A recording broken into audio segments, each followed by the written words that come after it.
ഗായൂസ് guidance ടാരറ്റിലേക്ക് സ്വാഗതം. രാവിലെ ഉണർന്നെഴുന്നേൽക്കുമ്പോൾ നിങ്ങൾക്കുള്ള സന്ദേശം. നിങ്ങളുടെ സാമ്പത്തിക ബ്ലോക്ക് മാറാൻ നമ്മൾ എന്ത് ചെയ്യണം എന്നാണ് കാണിക്കുന്നത്. ആദ്യത്തെ കാർഡ് എന്ന് പറയുന്നത് 2 ഓഫ് കപ്സ് ആണ്. Current energy. ബ്ലോക്കേജ് എന്താണെന്ന് ചോദിച്ചാൽ ഹൈ പ്രിസ്റ്റസ് ആണ് വന്നിട്ടുള്ളത്. അടുത്തത് എന്താണ് ഗൈഡൻസ് എന്ന് ചോദിച്ചാൽ 9 ഓഫ് പെൻറ്റക്കിൾസ് ആണ്. ഇത് കേട്ടാൽ നമ്മൾ എവിടെ എത്തും എന്ന് ചോദിച്ചാൽ 10 ഓഫ് പെൻറ്റക്കിൾസ് ആണ് വന്നിട്ടുള്ളത്. നല്ല കാർഡുകളാണ് വന്നിട്ടുള്ളത്. ഇതിൽ ഫസ്റ്റ് നമ്മുടെ കറണ്ട് എനർജി 2 ഓഫ് കപ്സ് ആണ്. 2 ഓഫ് കപ്സ് ആണ് വന്നിട്ടുള്ളത്.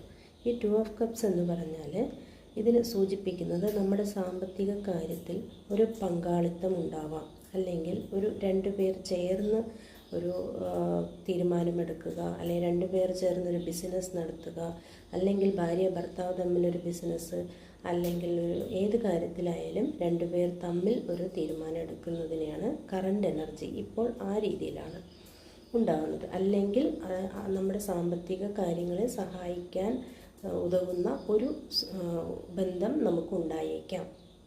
ഇനി ഇപ്പോഴത്തെ കറണ്ട് ബ്ലോക്കേജ് എന്താണെന്ന് ചോദിച്ചാൽ ഹൈ പ്രിസ്റ്റസ് ആണ് പറയുന്നത്.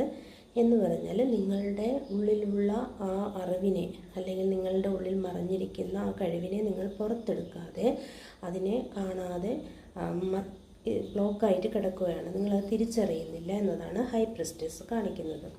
ഇനി നിങ്ങൾക്കുള്ള ഗൈഡൻസ് എന്താണെന്ന് ചോദിച്ചാൽ സ്വയം പര്യാപ്തത നേടുക.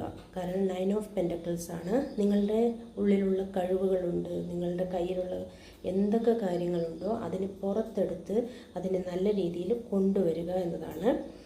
ശ്രദ്ധയോടെ സാമ്പത്തിക കാര്യങ്ങൾ കൈകാര്യം ചെയ്യുക എന്നതാണ് കാണിക്കുന്നത്. അടുത്തത് നിങ്ങൾ ഇതെല്ലാം പിന്തുടർന്നാൽ നിങ്ങൾക്ക് എന്ത് നേടാൻ കഴിയുമെന്ന് ചോദിച്ചാൽ 10 ഓഫ് പെൻറ്റക്കിൾസ് ആണ് കാണിക്കുന്നത്. 10 ഓഫ് പെൻറ്റക്കിൾസ് പറഞ്ഞാൽ നിങ്ങൾ ഇതെല്ലാം തുടർന്നു കഴിഞ്ഞാൽ നിങ്ങൾക്ക് ദീർഘകാല സമൃദ്ധി, നിങ്ങളുടെ തലമുറകൾക്കുള്ള നിങ്ങളുടെ സാമ്പത്തികം മെച്ചപ്പെടുത്താൻ നിങ്ങൾക്ക് കഴിയും.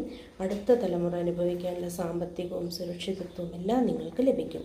ചുരുക്കത്തിൽ നിങ്ങൾ ശ്രദ്ധിക്കേണ്ട കാര്യം, സാമ്പത്തിക കാര്യത്തിൽ ഒരു പങ്കാളിത്തം അല്ലെങ്കിൽ സഹകരണം ഉണ്ടാക്കുക, നിങ്ങളുടെ ഉള്ളിലുള്ള അറിവുകളെ പുറത്തെടുക്കുക, ശ്രദ്ധയോടെ സാമ്പത്തിക കാര്യങ്ങൾ ശ്രദ്ധിക്കുക. ഇതെല്ലാം ചെയ്താൽ നിങ്ങൾക്ക് ദീർഘകാല സാമ്പത്തികവും സുരക്ഷിതത്വവും സൗഭാഗ്യവും എല്ലാം ഉണ്ടാവുമെന്നാണ് കാണിക്കുന്നത്. Okay, thank you.